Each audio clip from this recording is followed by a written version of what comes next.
우리는 지금 현재 나사로의 부활에 대해서 배웠었습니다. 6번째 표적까지 다 봤죠. 뭐 길게 할 생각은 없습니다. 첫 번째는 뭐 물이 변하여 포도주가 됐다. 그것은 이제 성령님의 시대가 시작되었다. 율법을 없앱니까? 아니요. 율법을 새롭게 갱신하는. 두 번째는 왕의 신하를 고쳐주신 장면을 보면서 너희는 표적을 구한다. 이건 유대인들에게 하는 말이죠. 메시아는 표적으로 통해서 만나는 게 아니라 말씀으로 만난다. 그 증거가 어디 있었죠? 사마리아 사람들이 말씀을 통해서 예수님을 구주라고 고백했습니다. 세 번째 표적은 38년 된 병자를 그냥 자신의 권능으로 고쳐주시면서 무엇이라고 선포했죠? 내가 하나님의 아들이다. 메시아가 신이라는 것을 밝히셨습니다. 이것은 정말 필요했어요. 사람은 죄 때문에 하나님을 알 수가 없거든요. 하나님이 얼마나 사랑하시는 분인지 잘 몰라요. 여러분 옛날에 구약 보면 다 무섭게 생각했잖아요. 저도 그런걸요. 그런데 그분께서 오셔서 그분의 인격을 통해서 하나님을 보여주셨어요. 우리가 알잖아요. 빰빰 빰빰 그분의 충만하신 것에서 그 후렴 뭐죠? 후렴 하나님이시며 아버지 곁에 계시던 독생자이신 분이 우리에게 하나님이 어떤 분이신지를 알려주셨습니다. 그래요. 하나님을 모르는 거예요. 그래서 예수님께서 오셨던 겁니다. 하나님이 어떤 분인지, 하나님의 마음이 어떤 건지. 그래서 늘 예전에는 정죄받았고 하나님 앞에 쓰면 안 될 것 같았는데, 그런데 창녀를 기뻐하시고 뭐 가난한 자들을 기뻐하시고 오는 것을 전혀 물리치지 않으시고 과부나 또한 부자도 물리치지 않으시고, 오늘 본문에서 보면 바리새인이 초대할 때도 가하시고 사람을 전혀 차별하시지 않고 오는 사람들을 항상 안 왔던 것으로 봐서, 여러분 우리를 차별하신다 안 하신다? 안 하신다. 한 번도 하나님께 직접, 예수님께 직접 나갔을 때 물리치신 적이 없어요. 한 번도 없어요. 물론 뭐 제자 되고 싶습니다 했을 때는 그 사람의 자격이 안 돼서 그 부분은 이렇게 한 것이 있지만, 예수님을 향해서 나아갔을 때는 한 번도 물리치신 적이 없어요. 그렇다는 말은 우리가 하나님 앞에 나갔을 때 하나님이 우리를 물리치신다? 아니다. 전혀 그렇지 않으시다. 할렐루야. 아멘. 알지만 두려웠어요. 알지만 왠지 하나님 앞에서 혼날 것 같았거든요. 예수님과 성도 하나님은 분리해놔서 그래요.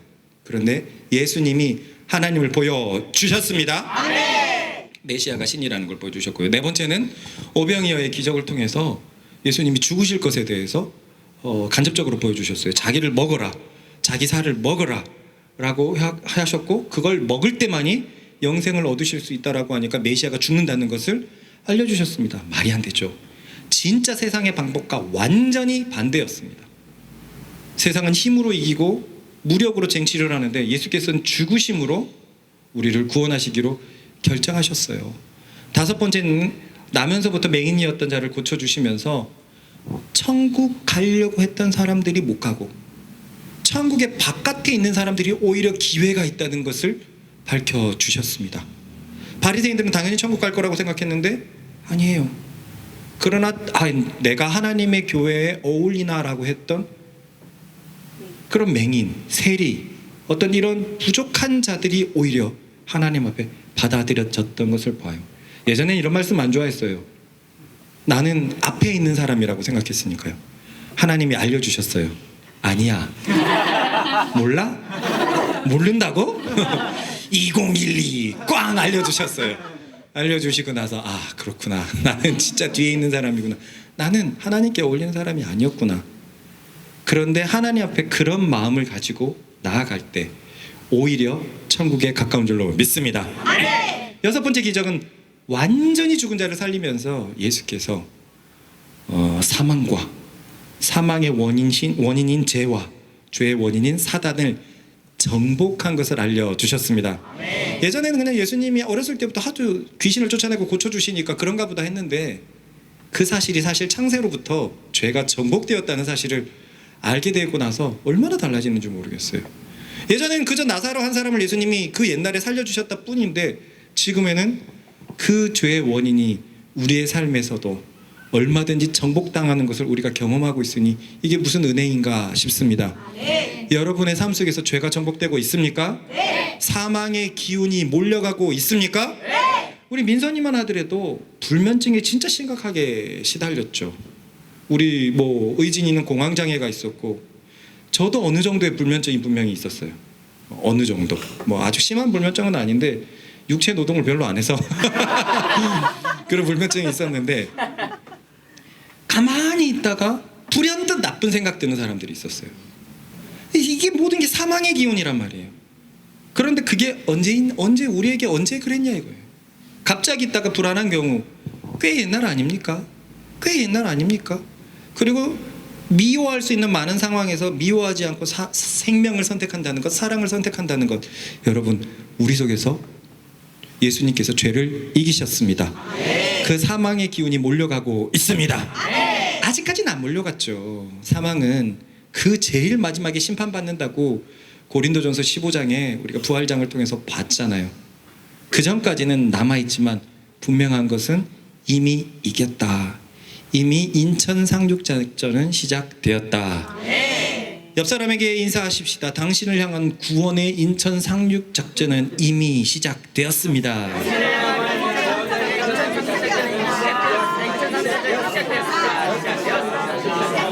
그러니 우리의 삶 속에서 일터에서 그리고 가정에서 사망의 기운이 점점 몰려갈 수밖에 없습니다. 동동이에게 일어났던 이런 일들이 아주 특별한 일이 아닐 거라고 생각해요. 앞으로 우리 삶 속에 한 명씩 한 명씩 그런 승전보가 계속 들릴 것이라고 확신합니다. 아멘. 다음은 누구입니까? 아멘! 오늘은 12장인데요. 드디어 예수님 모든 사역을 끝내시고 이제 유월절로 마지막 유월절로 드디어 들어오십니다.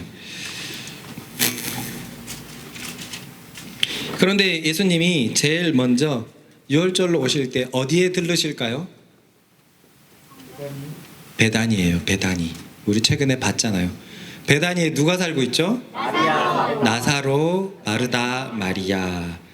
남자들은 마리아 그러고 여자들은 나사로 그러네. 희한하네. 나사로와 마르다는 아무도 없었어. 나사로와 마르다와 마리아의 삼남매가 살고 있었습니다.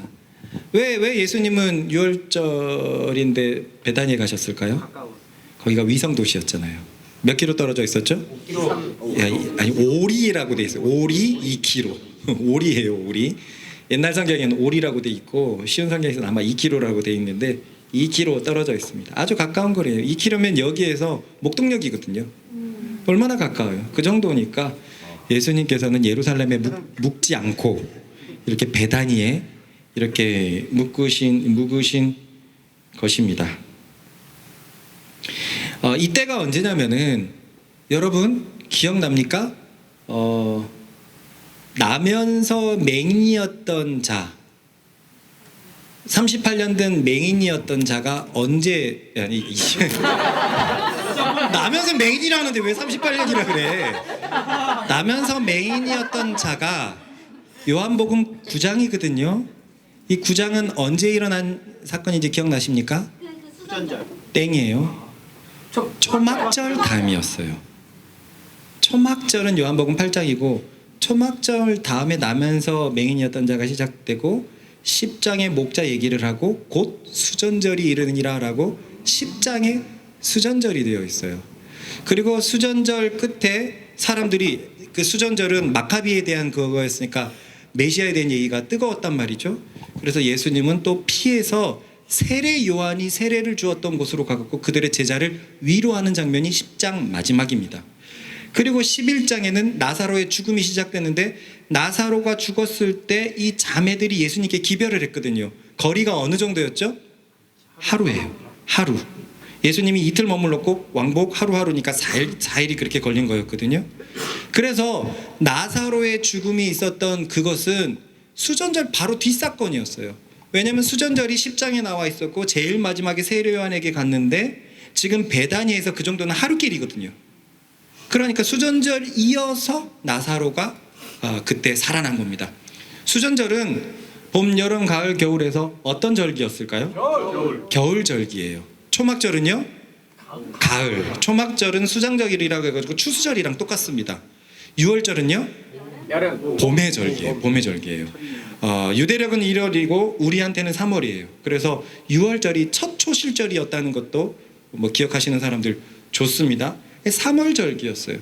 그러니 나사로를 살린 시간과 지금 6월절까지는 약 3달 정도, 편의상 3달 정도의 시간 차이가 있습니다.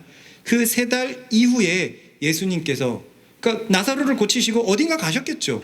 근데 갈릴리로 가셨던 것 같아요. 마가복음을 보면 갈릴리를 다 저 가버나움을 통해 쭉 내려오는 걸 보니까 수전절 끝내고 쭉 올라가셨다가 이제 이렇게 쭉 내려오시고 6월절에 도착하는 것입니다.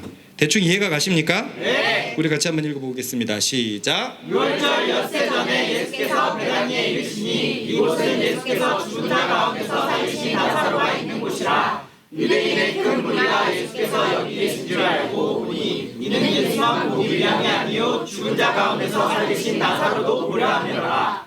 자, 이렇게 되니까 이게 얼마 지나지 않았으니까 이 나사로가 살아난 사건의 흥분이 아직도 있었던 거예요.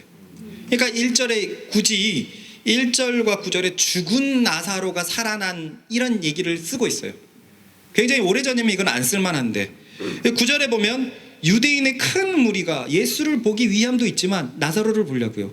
3달이 지났는데 3달이면 죽은 나사로가 죽었다가 살아났다는 게 어디까지 퍼졌을까요? 전국.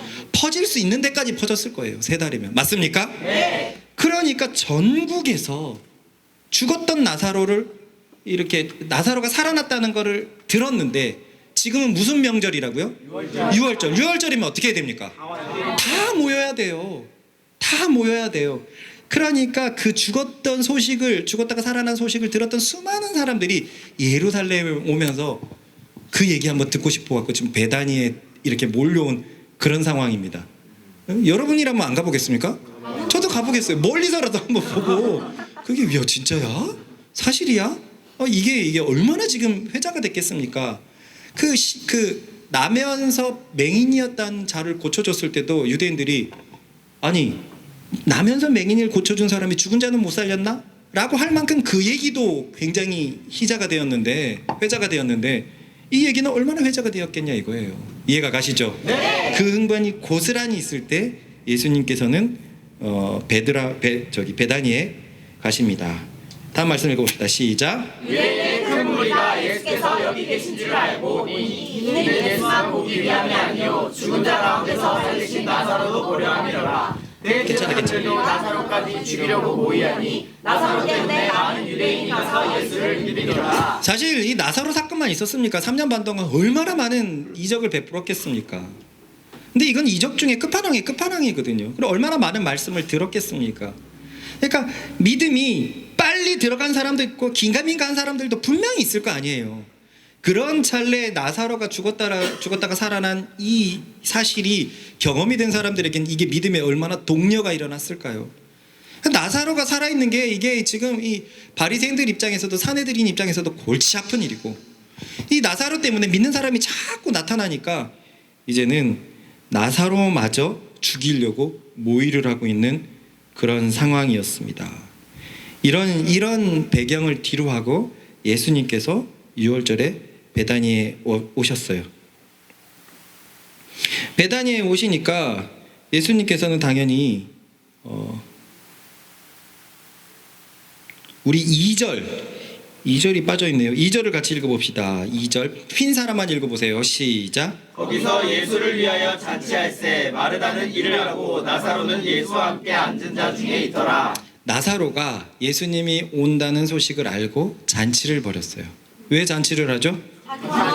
이건 잔치를 안 해서 됩니까? 그 예수님이 오는데 잔치 100번 할래 죽을래? 잔치 100번 하죠. 잔치 1000번 할래 죽을래? 잔치 1000번 하죠. 안 그래도 예수님을 너무나 사랑하는데 그 예수님이 목숨을 살려주니까 나사로 3남매는 잔치를 벌였습니다. 그래서 2절을 보면 나사로는 남자니까 그 옛날에 남자니까 예수님과 한 상에서 그렇게 막 이런저런 얘기를 하고 있고 마르다는 자기 전공을 살려서 뭐라고 돼 있죠? 일을 하고. 마르다는 그렇게 열심히 일을 하고 있어요. 이 마르다는 이게 확실히 전공이 있었던 것 같아요. 왜 같이 집안일을 해도 손 진짜 빠른 사람이잖아요. 일 촥촥촥 하는 그런 아주 전공자였던 것 같아요. 왜냐하면 누가복음에서도 이 비슷한 일이 먼저 있었는데 그때도 마르다가 총괄을 했어요. 그 한번 볼까요? 시작. 그들이 길 갈 때 예수께서 한 마을에 들어가심에 마르다가 일 많은 한 여자가 자기 집으로 영접하더라. 그에게 마리아라는 동생이 있어 주에 발치에 앉아 그의 말씀을 듣더니 마르다는 준비하는 일이 많아. 마르다는 일하고 있어요. 여러분, 마리아가 아주 개념 없이 저러진 않았을 거 아니에요. 뭐 가장 좋은 일을 선택했고 예수님의 말씀을 듣지만 마르다를 나 몰라라 하는 성품이었으면 성경에 기록되기 쉽지 않았겠죠. 마르다가 워낙 일을 잘하는 거예요. 그래서 이번에도 보니까 마르다는 일을 하고 있습니다. 그런 사람이, 우리 엄마도 보면은 집에 내려가고 여전히 설거지를 엄마가 다 해요. 엄마가 다 해요. 마음이가 도와주고 뭐 내려간 사람들이 도와준다 그래도 한사코 거절해요. 본인의 손에 맞고 본인이 정말 빠르게 하니까 그게 편하거든요. 저도 가끔 집에서 설거지를 할 때 보면 마음이가 하면 한 시간이 반으로 줄어들 텐데 이런 생각이 들어요. 그런 것처럼 마르다는 훨씬 더 일을 잘했기 때문에 예수님을 대접하는데 힘쓰고 있었습니다. 그러니까 나사로는 예수님 자리에 앉아 있었고 마르다는 일을 하고 마리아는 뭐 했을까요? 네, 마리아는 엄청난 일을 벌입니다. 읽어보겠습니다. 시작. 마리아는 지극히 비싼 향유 곧 순전한 나무 당근을 가져다가 예수의 발을 닦고 자기 머리털로 그의 발을 닦으니 향유 냄새가 집에 가득하더라. 이런 행동은 우리나라로서는 좀 이해하기 힘든 행동이에요. 그죠? 이건 뭐 도대체 어떻게 이해해야 되나 싶지만 사실 고대 이스라엘에서는 좀 익숙한 문화이기도 했습니다. 첫 번째로요, 집에 손님이 오면 하인이 발을 씻겼어요. 그러니까 거기는 먼지가 많은, 비가 잘 오지 않는 우기가 있거든요. 그러니까 우기가 1년에 어느 지점에만 있고 나머지는 다 건기예요. 그러니까 샌들 신고 돌아다니면 항상 이제 더럽거든요. 그래서 손은 이렇게 손 씻을 물을 갖다 주고 손을 이렇게 씻고, 그래서 바리새인이 왜 제자들은 손 안 씻습니까 하는 게 바로 그런 거고, 발에도 마른 먼지가 많으니까 하인들이 와갖고 발을 씻겨주는 것은 익숙한 문화였습니다. 그런데 이상한 점이 한둘이 아니에요. 그럼 마리아가 하인이냐 말이에요. 하인이 하는 행동을 마리아가 하고 있어요. 이것도 영 좀 이상합니다. 두 번째는 물이 아니라 향수로 예수님을 씻기고 있어요. 향유, 향기로운 기름, 향수로 예수님의 발을 씻기고 있어요. 세 번째는 손으로 예수님의 발을 닦는 게 아니라 머리카락으로 예수님의 발을 닦고 있어요. 의미는 전해지는데, 대충 의미는 전해지는데 어떻게 이렇게까지 할 수 있지? 이게 무슨 행동이지? 싶기는 합니다. 그것에 대한 대답을 하나씩 한번 찾아봅시다. 첫째, 분명 마리아는 하인이 아니었습니다. 이 집은 지금 마리아의 집이에요. 나사로의 집이고 마르다의 집이고 마리아의 집이에요. 그러니까 뭐 나사로가 주인이고 마리아가 하인이고 말이 안 되잖아요. 그리고 지금 현재 나사로가 예수님을 향해서 잔치를 열었어요. 물론 우리가 아는 하인이 노예와는 다릅니다. 노예는 종에 대한 어떤 그런 개념이고 하인은 아랫사람이에요. 근데 마리아는 이것을 할 필요가 없는 사람이었어요. 이 집에서 이 잔치가 벌려졌기 때문에. 두 번째는 왜 물이 아니고 향수로 발을 씻겼냐 하는 부분과 손이 아닌 자신의 머리털로 이렇게 했느냐 하는 부분인데요. 여기에서도 우리가 당시 문화를 하나 알아야 될 게 있어요. 이 저녁 밥상이 거긴 굉장히 중요하다고 했잖아요. 저녁이 이르면 오후 3시에 시작을 해가지고 저녁 8시까지 일어났고 저녁에서 모든 문화가 결정이 됐어요. 그래서 당시에 사람들에게 명예로운 것은 내가 얼마나 저녁 식사에 많이 초대되느냐, 이게 굉장히 중요한 어떤 그런 일이었고, 예수님도 그래가지고 많은 사람들의 초청에 응하면서 저녁 식사를 그렇게 벌였죠. 3시부터 8시까지 먹는 거예요. 그래서 먹다가 토하러 갔다 오고, 이것도 아주 익숙한 문화였어요. 그러니까 주인이 챙겨준 것은 일단 다 먹어야 되거든요. 그러니까 먹다가 토하러 가고, 먹다가 똥 싸러 가고, 그러니까 그게 하나의 그냥 넓은 저녁 시간에 천천히 먹으면서 계속 얘기를 하는 장면이에요.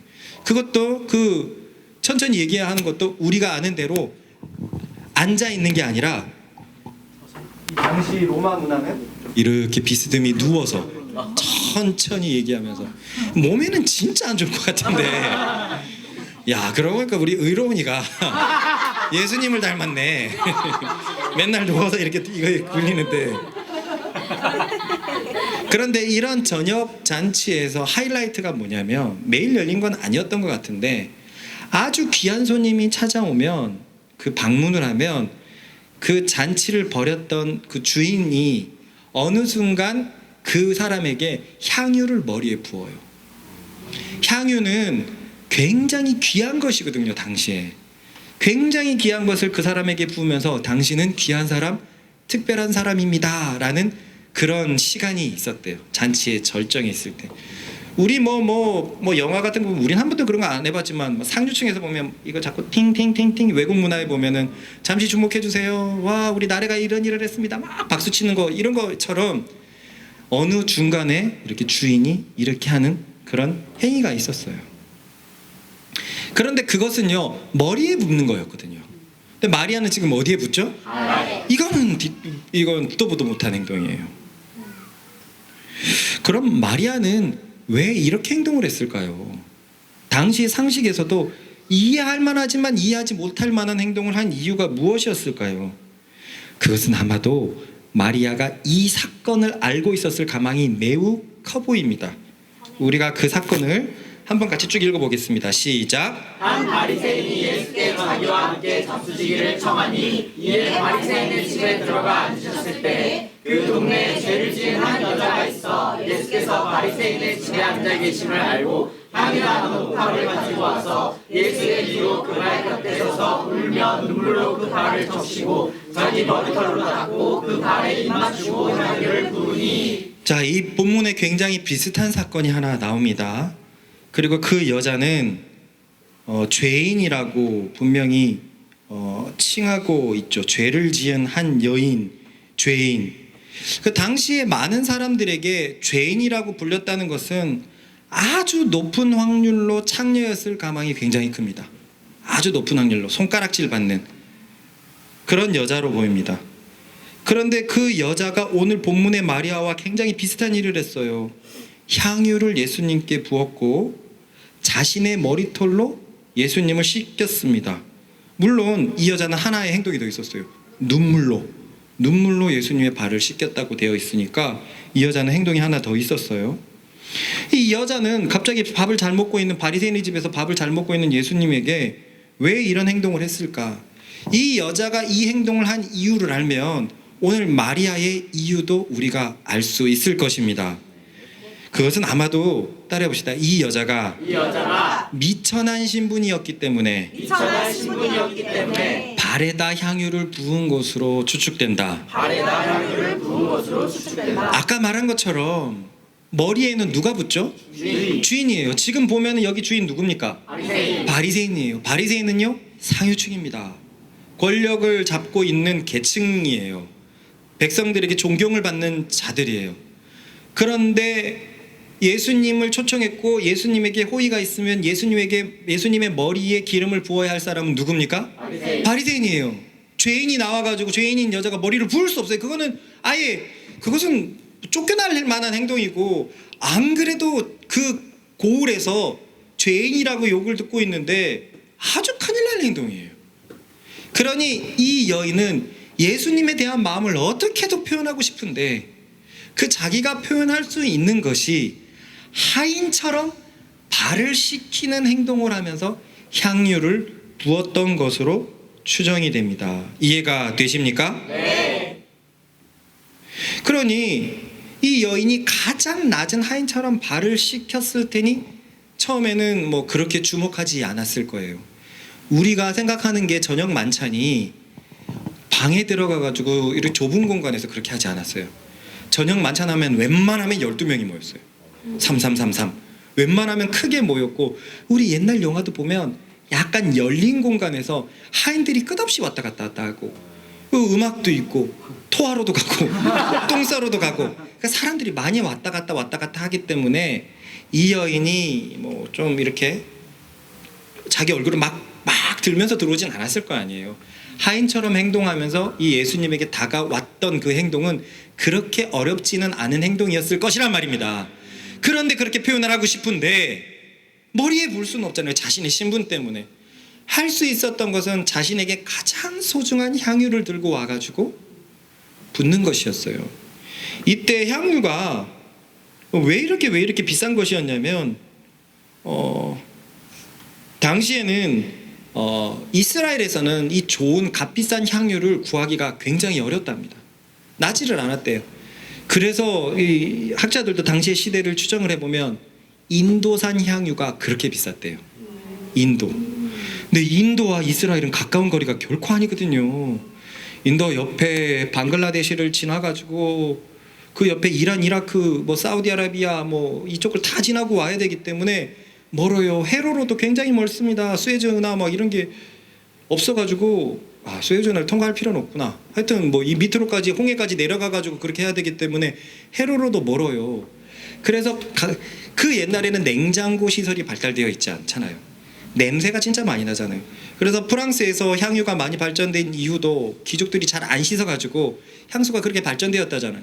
그러니까 옛날에 다들 냄새 나는 그런 곳에서 자신을 향기롭게 치장할 수 있는 이 향수는 진짜 비싼 건데, 그 중에서도 진짜 비싼 게 인도산 향유였다는 거예요. 아마 그렇다는 것은 추정하기로 아주 좋은 냄새였고 쉽게 구하기 힘들었을 테고 아주 오래 가고, 그 향유가 얼마나 비싸면 향유 옥합이 항아리에 들었을 텐데 이런 항아리 한 3천만 원이라고 하니 진짜 비싼 향유였던 것이죠. 그러니 당시에 이 향유가 이 투자 수단으로 굉장히 각광받았답니다. 옛날에는 은행이 없잖아요. 그러니까 돈을 막 이렇게 어디다 숨겨놔야 되는데, 돈 많으면 그래서 어디 땅에다가 묻어두고 뭐에다 묻어두고 무에다 묻어놓고 하니까 늘 들어와가지고 이렇게 훔쳐가고 이런 게 겁이 난단 말이에요. 근데 향유는 아주 비싼 것을 아주 작은 공간에 모아놓을 수 있으니까 이건 갖다 팔 때 엄청나게 이득이 된다는 거예요. 이해가 가시죠? 옛날엔 전부 다 동전이었잖아요. 금화, 은화 이런 거였잖아요. 그럼 향유 요만한 것이 3천만 원이라고 하면 도대체 금화나 은화로 하려고 그러면 어마어마하게 많고 표가 나니까 향유는 숨겨놓기에도 좋고, 그러니까 이런 트레이드 수단으로 많이 가지고 있었대요. 그렇기 때문에 신부들이 결혼할 때 최고의 혼수감이 향유였던 거예요. 신부가 뭐 이렇게 신랑님 하면서 뭐 짐에다가 막 은전을 뭐 짤그락 하고 올 수 없잖아요. 고풍스럽게 항아리를 탁 들고 왔는데 그 항아리가 3천만 원이야. 이건 어마어마했으니까 이 여자들이, 결혼하지 않은 여자들이 옹호합니다. 죄인인 이 여자가 향유옥합을 가지고 있다는 게 굉장히 가슴이 아프죠. 자신은 결혼할 수 있는 사람이 아닌데, 그런데 여자니까 몸을 팔아가지고 모아들이는 그 돈으로 자신도 향유를 샀어요. 그 향유가 이 여자에게는 몸값이고 목숨값이에요. 이해가 가시죠? 그 의미가 얼마나 소중하겠습니까? 만약 누군가가 니까짓 게 무슨 결혼을 한다고 이걸 모아하고 깨트린다면 그건 진짜 눈물 없이 못 보는 아주 비참한 상황이잖아요. 그런 것을 이 여인이 예수님을 향해서 깬 거죠. 예수님 결혼하고 싶어요, 이런 걸까요? 아니죠. 모든 것을 드리는 의미예요. 예수님, 저도 여자라서 이렇게 모았지만, 부정한 돈으로 모았지만, 그런데 주님을 향해서 모든 것을 드립니다. 내가 드릴 게 없고 저는 하인처럼 와가지고, 그러니까 그 예수님이 너무 좋은 거예요. 너무 좋은 거예요. 아마 이전에 예수님의 메시지를 듣고 예수님의 어떤 막 이렇게 멀리하지 않는 어떤 것에서 이 여인은 너무 많은 걸 느낀 거죠. 그러니 눈물로 발을 씻고 머리털로 먼지를 씻어낸 다음에 그 다음에 이 여인은 향유를 발에 부었어요. 당신은 거룩하신 분입니다. 아마 마리아는 이 여인의 행동을 보았던 것 같아요. 다시 한번 읽어볼까요? 시작. 마리아는 지극히 비싼 향유 곧 순전한 나드 한 그릇을 가져다가 예수의 발에 붓고 자기 머리털로 그의 발을 닦으니 향유 냄새가 집에 가득하더라. 그렇다는 말은 이 사실로 마리아는 예수님 앞에서 저 죄인이었던 여자와 같은 심정으로 나왔다는 것이 분명해집니다. 그것은 가장 낮은 하인이 하는 행동이었는데 예수님 앞에서 철저하게 겸손한 자가 되어서 예수님 당신과 나의 차이는 이 정도로만 돼도 너무너무너무 대단한 것입니다 라는 진짜 겸손한 마음으로 자신을 낮추어서 예수님에게 다가갔습니다. 또한 지극히 비싼 향유라고 성경에 써 있는 것을 보니까 그것은 이 여인은 정말로 모든 것을 드린 것임을 우리는 알 수 있죠. 왜냐하면 그 향유는 아까도 말했지만 3천만 원 정도의 가치가 있었기 때문입니다. 읽어볼까요? 시작. 이 향유를 어찌하여 300데나리온에 팔아? 1데나리온이 노동자 하루 품삯이기 때문에 10만 원으로 생각을 하면 3천만 원이에요. 15만 원으로 생각을 하면 4,500만 원입니다. 4,500만 원이에요. 20대 초반으로 보이는 이 여인이 이 정도의 향유를 들고 있었던 것은 고아인점으로 보았을 때 유산은 아니었겠고 베다니에 사는 것으로 보았을 때 전 재산을 부었다는 것을 이해할 수 있죠. 그래서 이 여인이 이 향유를 부었다는 것은 지금 20대 때까지 부었던 모든 돈을 주님께 드립니다라는 그런 마음으로 그렇게 부었습니다. 오빠가 예루살렘에서 많은 사람들이 왔던 것을 봤을 때 장사를 하고 무역을 했던 사람으로 보이고 그렇게 마르다와 마리아가 이렇게 돈을 모았었는데 마리아가 예수님을 향해서 다 부어버린 것이죠. 전우자로 한번 인사해 볼까요? 당신은 예수님을 위해서 얼마나 부을 수 있습니까? 당신이 예수를 위해서 얼마나 부을 수 있습니까?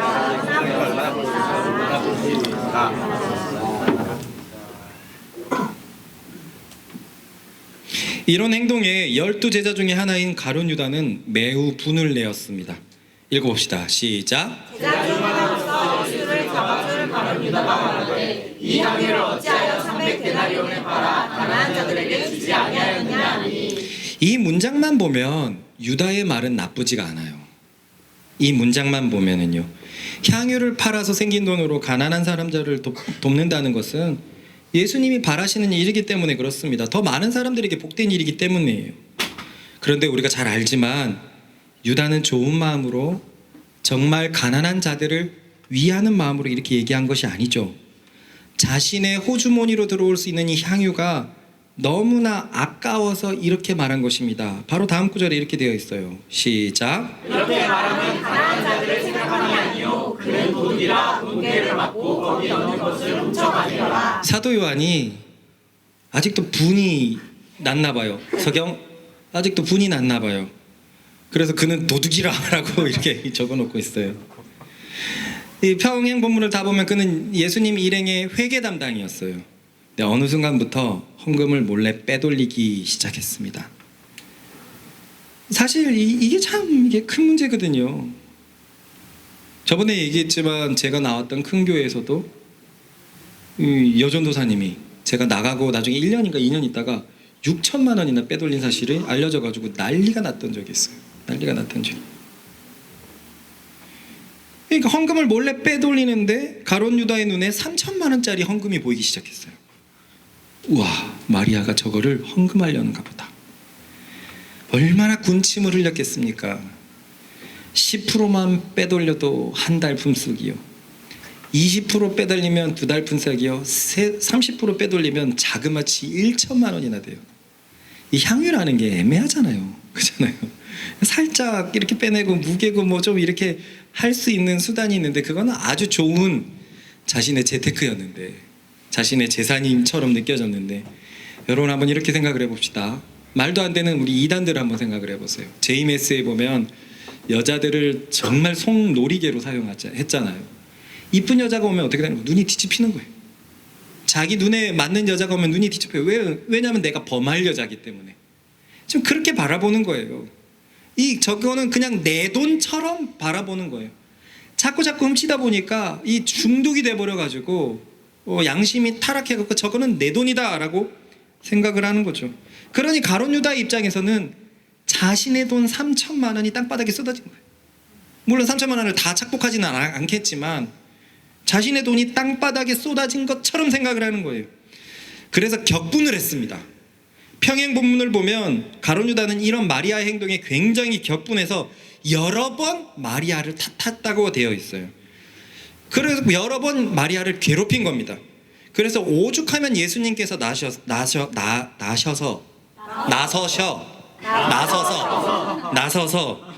그만 괴롭히라고 했겠습니까? 한번 읽어봅시다. 시작. 어떤 사람들이 화를 내어 서로 말하되 어찌하여 이 양을 허비한가? 이 양을 300데나리온 이상에 팔아 가난한 자들에게 줄 수 있었겠다 하며 그 여자를 책망하는지라. 예수께서 이르시되 가만두라. 너희가 어찌하여 그를 괴롭게 하느냐? 그가 내게 좋은 일을 하였느니라. 300데나리온 이상이네요. 노동자 품삯을 15만 원으로 생각하면 이건 근 5천만 원짜리입니다.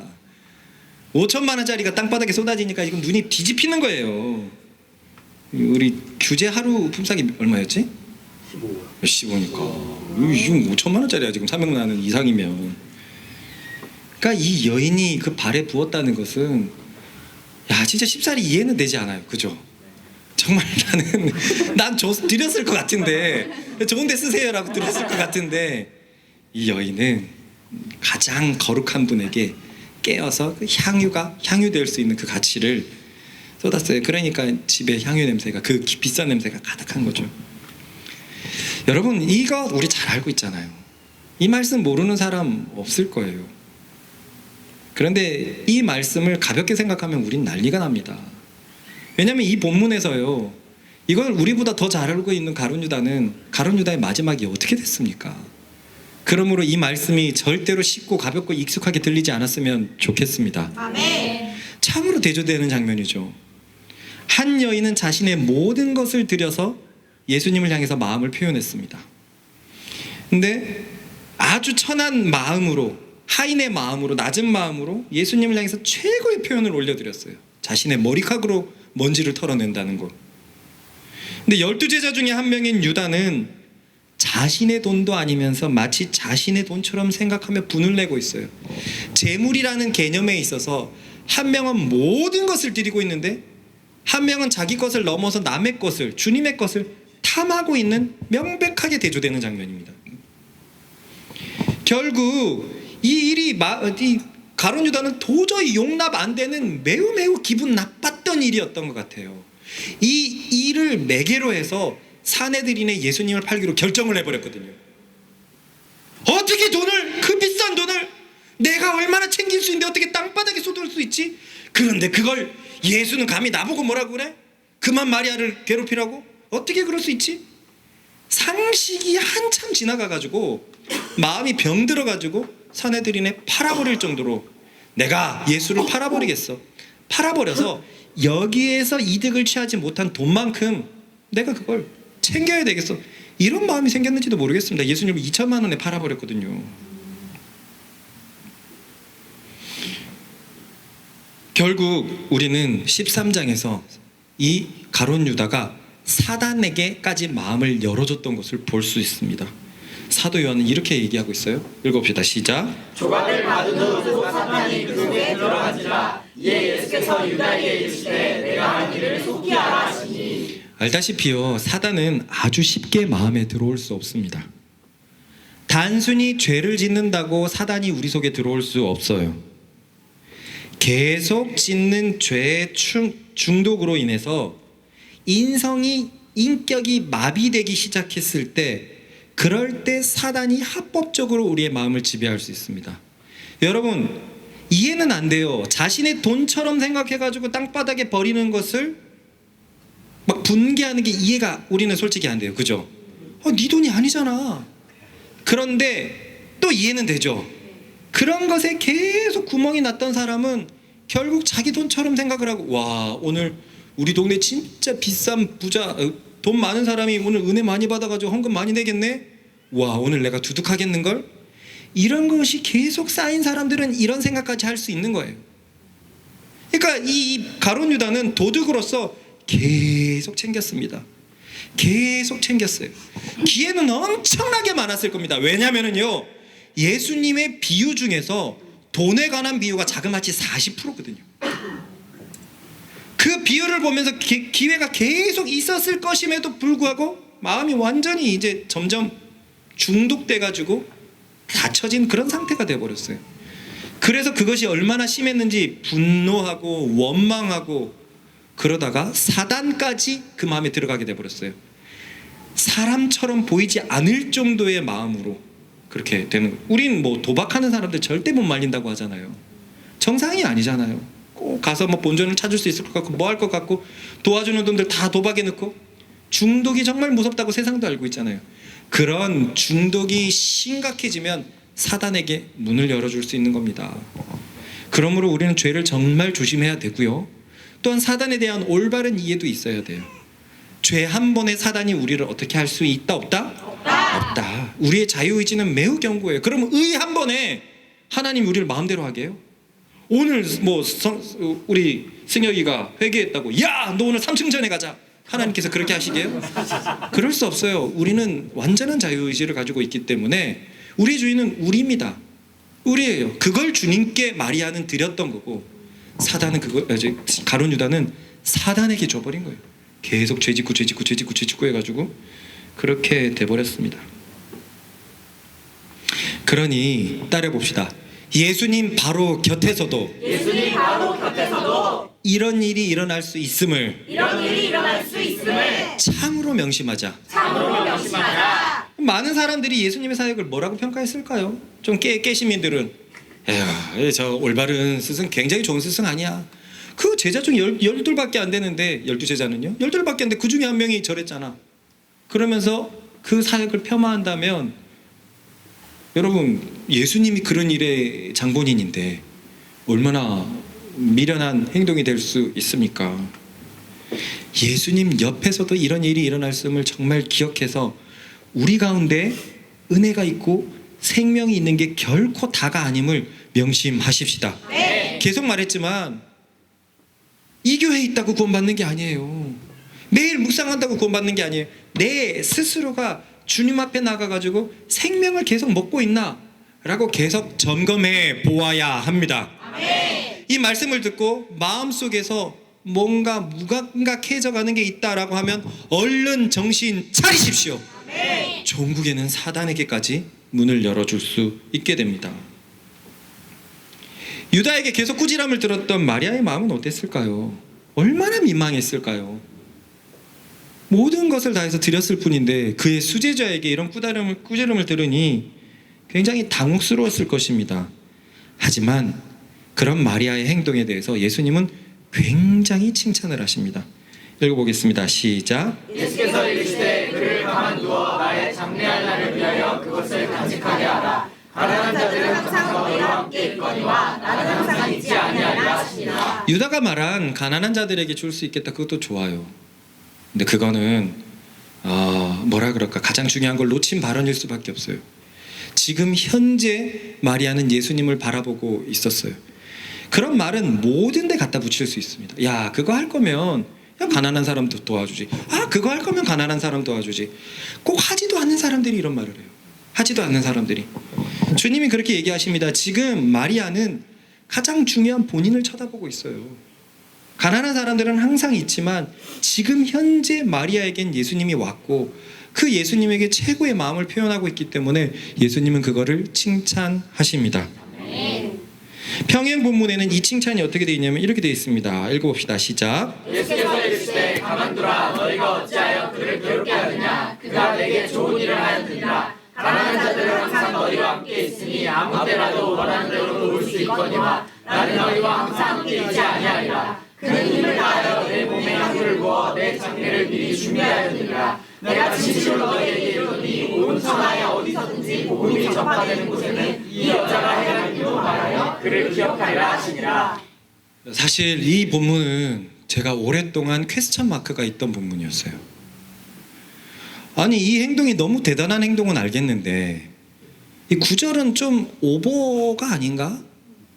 이 행동이 복음 전해져야 되는 모든 곳에서 전해져야 될 만한 행동인가? 우리 9절 다시 읽어볼까요? 시작. 내가 진실로 너희에게 이르노니 온 천하에 어디서든지 복음이 전파되는 곳에는 이 여자가 행한 일도 말하여 그를 기억하리라 하시니라. 그런데 항상 주님이 맞잖아요. 주님이 맞잖아요. 제가 제 생각이 맞는 게 아니라 주님이 맞잖아요. 그래서 이 주님이 말하는 무게를 내가 그동안 계속 모르고 있다라는 생각을 했어요. 나는 이 행동이 복음이 전해질 때 같이 전해져야 되는 행동처럼 보이지는 않는데, 너무 잘한 행동이지만 이 복음과 같은 반열에 올려놓는 것 같은 이런 이유는 무엇일까? 주님이 말씀하셨으면 이유가 있었을 텐데 내가 그 무게를 모르고 있구나라는 생각을 오랫동안 가지고 있었어요. 그런데 오늘 주님께서 알려주셨습니다. 일단 그 이유는 8절에 답이 나와요. 읽어봅시다. 시작. 그는 힘을 다하여 내 몸에 향유를 부어 내 장례를 미리 준비하였느니라. 자, 그러면 이 말씀을 그대로 받아들이면 마리아는 예언적으로 예수님이 죽을 걸 알아가지고 예수님의 장례를 미리 준비한 사람처럼 8절만 보면 그렇습니다. 그죠? 네. 근데 그건 불가능해요. 불가능합니다. 당시의 믿음이 그렇게 되질 않았어요. 수제자들 생각을 해보세요. 이제 곧 있을 수제자들 예수님 빼고 예수님 남겨놓고 다 도망갑니다. 마리아가 수제자 예수님보다 더 큰 믿음이 있을까요? 그렇게 보기 쉽지 않죠. 바로 전에도 봤을 때 부활이요 생명이니라는 믿음을 갖고 있지 못했어요. 그렇기 때문에 이 8절에 대한 말은 결과였어요. 결과. 마리아의 선한 행동이 이런 결과를 일으킨 것이었어요. 그럼 그 원인은 무엇입니까? 알다시피 자기가 가진 모든 것을 드린 게 원인이었어요. 그럼 우리는 하나의 도식을 만들 수 있습니다. 즉, 마리아는 주님을 향해서 모든 것을 드렸더니 그 원인과 상관없이 하나님께서는 굉장히 선한 일에 그것이 쓰여지도록 했다는 거예요. 마리아는 가장 먼저 장례를 준비할 거라고 생각도 못했는데 그저 선하게 행동을 했었을 뿐인데, 그저 주님을 향해서 모든 것을 드렸을 뿐인데 하나님의 복음의 계획에 엄청난 일을 해버렸다는 거예요. 바로 이것을 알리라 라고 얘기하는 거예요. 바로 이것을 알리라. 이 보면은요, 공간복음서에서도 이 행동들이 나와 있는데 요한복음은 유달리 이거에 자세하게 얘기하고 정확한 날짜까지 얘기를 해요. 6월절 엿새 전에 이 마리아에 대해서 굉장히 초점을 맞추고 있거든요.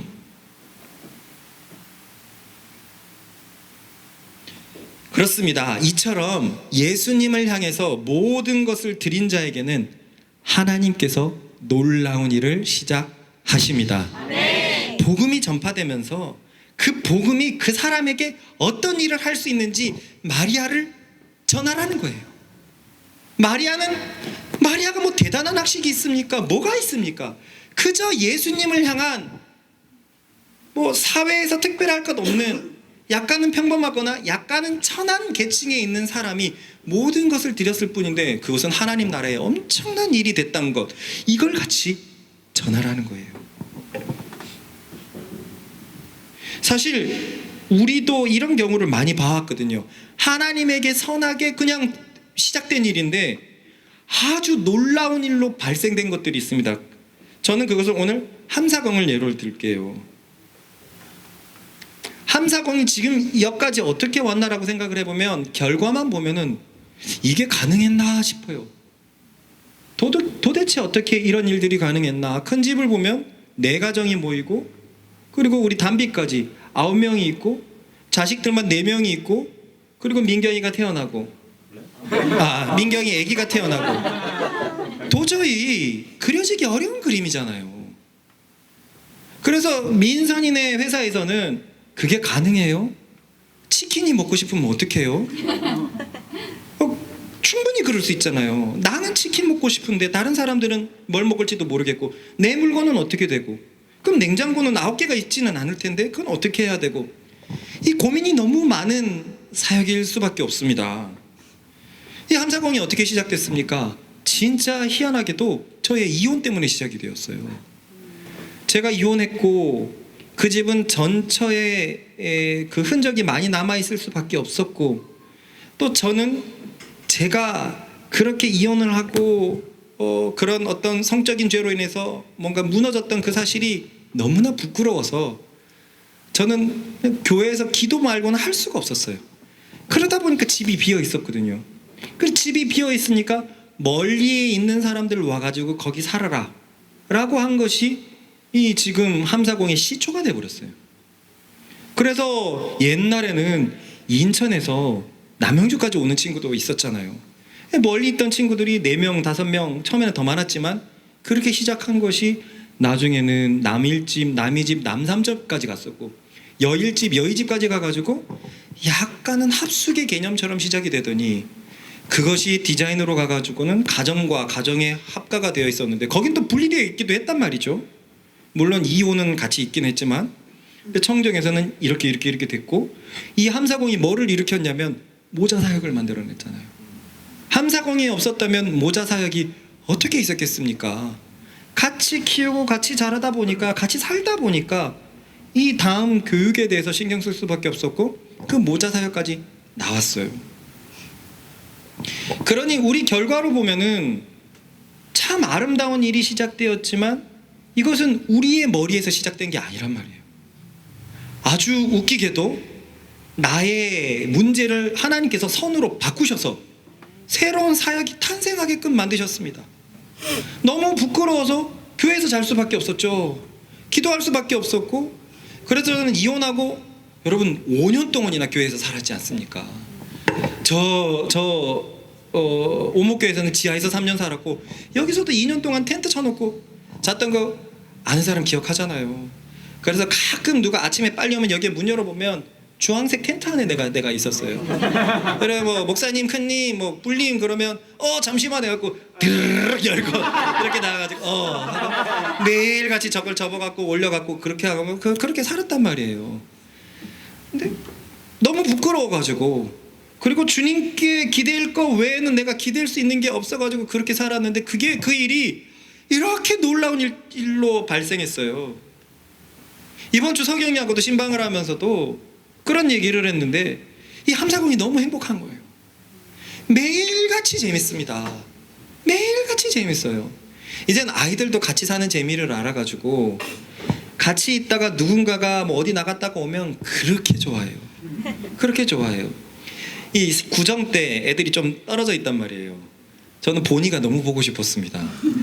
보니는 이제 부산에서 올라가자마자 뭐 시댁도 갔고 교회 잠시 드리고 외가도 갔다 왔기 때문에 보니가 너무 보고 싶었어요. 보니가 나를 보자마자 웃더라고요. 저 막 소리치잖아요. 날 보고 웃는데 뒤로 정도가 느지막히 보니한테 나타났어요. 근데 서로 보고 소리를 지르는 거예요. 너무 좋아가지고 깜짝 놀랐어요. 그래서 보니가 나를 그렇게 좋아도 빠빠가 좋아, 도도가 좋아 그러면 항상 도도라고 얘기하거든요. 이 아이들도 얼마 전에 이 조아론도 모아를 오랜만에 보고 막 좋아갖고 소리 지르고, 집에 혼자 심심하게 있다가 친구가 오고 막 너무 지들도 그게 재밌는 게 알아요. 이 모자 사역이 시작이 됐는데, 이번 주에 우리 동동이 어머님과 이렇게 성경 공부를 하면서 어머님이 이 모자 사역을 굉장히 좋아하시는 걸 알았어요. 사실 강남에 계시고 서울대를 나오시고 그래가지고 교육에 대해서 아주 높은 그런 마음을 가지고 있을 거라고 생각해서 모자 사역이 늘 부담스러운 게 있었습니다. 그래도 주님이 시작하였으니까 잘 뚫고 나가야지 이런 생각을 가지고 있었어요. 그런데 교회에 나가시지 않는 아버지께서도, 동준이 아버지께서도 이 사역을 너무 좋아하신다는 거예요. 이 세상이 좀 공고욕이 무너지고 어떤 사람이 자식을 키울 줄 모르는데 같이 신앙생활에서 사랑하는 사람들이 보니와 다른 아이들을 키우는 것이 이 아버지도 너무 감동이 되셨던 거예요. 그래서 보니 돌잔치일 때 특별히 연락이 와가지고 보니 선생님들도 대접하고 싶다 해가지고 보니 선생님들이 다가가지고 비싼 음식 먹고 왔고, 그 자리에서 선생님들이 보니와의 행동을 보니까 와, 진짜 사랑하는구나. 보니의 행동만 보면 알잖아요. 그거는 뭐 만 1세가 뭘 알겠어요. 자연스럽게 행동하는 걸 보면 아 진짜 아껴주는구나 하고 그 뒤로부터는 마음속에 굉장한 지지자가 되셨고, 그리고 저저번 주에는 차를 뭐 6천만 원이나 되는 차를 기증하실 마음까지 생겼던 것은 이 모자 사역을 그렇게 좋게 보신 거거든요. 그리고 이 어머님이 한술 더 떠서 정확하지는 않지만 초등학교, 중학교, 고등학교까지 대안학교를 하면 어떠실지, 홈스쿨링을 하면 어떠실지에 같은 뉘앙스로 말씀하시는 거예요. 본인이 정확하게 말하기는 뭐 할 겁니다. 이제 막. 그리고 외부에 있는 분이 나한테 뭐라고 이렇게 얘기하는 부담스럽죠. 조심히 얘기하는데 이분이 뭐 언제까지 생각을 하시지? 그래서 제가 우리 안에 있는 비전을 얘기해드리니까 하나가 말았어요. 복음이 우선돼야 되기 때문에. 그 정도로 이 교육을 좋게 생각을 하시는 거죠. 이 함사공 사역이, 모자 사역이 이렇게까지 올 줄 어떻게 알았습니까? 그래서 어머니에게 이런 얘기를 했어요. 사실 몇 년 전에 웃으면서 야 나중에 엄마 아빠가 제대로 신앙생활하면 우리 애들에게는 최고의 과외 선생님이 생긴다. 최고의 과외 선생님. 근데 이제는 어머님이 진짜 뜨거워졌잖아요. 그래서 어머님 제가 몇 년 전에 이런 말을 했는데요. 그게 이제 눈앞에 보인다 하니까 너무 좋아하시는 거예요. 여러분, 내가 오늘 가만히 말씀을 준비하면서 생각해봤어요. 어머니 같은 분을 과외 선생님으로 모시려면 도대체 얼마를 줘야 돼요? 전국 50등을 과외 선생님으로 모시려면 대치동사라도 안 되잖아요. 그런데 가르쳐야 되는 대상이 손녀고 또 손녀와 함께 자라가는 아이들이고 얼마나 마음을 쓰실까. 아니 이게 섣부른 행동이 판단일 수는 있어요. 결코 질러가진 않겠습니다. 만약 근데 좋은 부분만 생각을 해보면 여러분 도대체 이 모자 사역에 우리 사역에 하나님이 얼마나 지금 날개를 달아주십니까? 이렇게 많은 선생들이 투입될 것도 몰랐고 이제 만 3세가 되면 피아노와 우리 태권도를 같이 시작하려고 하거든요. 6개월 우리가 올 여름엔 여기도 싹 이 매트로 깔아가지고 아이들을 마음껏 뛰어다니게 할 생각이에요. 와, 몸을 움직여야 되는 체육 관련돼서도 선생이 있고 음악에 관련된 선생도 있고 공부에 관련돼서는 뭐 너무 대단하신 분이 계시고 야 그러니 우리 사실 뭐 과외나 이런 것에 대해서 고민할 필요가 없을 정도로 하나님께서 채워주고 계세요. 그 필요한 제반들도 계속 모아주시고 이런 선한 일이 어떻게 일어났냐 이거예요. 어떻게 일어났냐 이거예요. 따지고 보면 제가 집을 드렸기 때문에 집을 바쳤기 때문에 이 일이 올잖아요. 이렇게 될 줄 알았으면 바쳤겠죠. 근데 누가 알아요?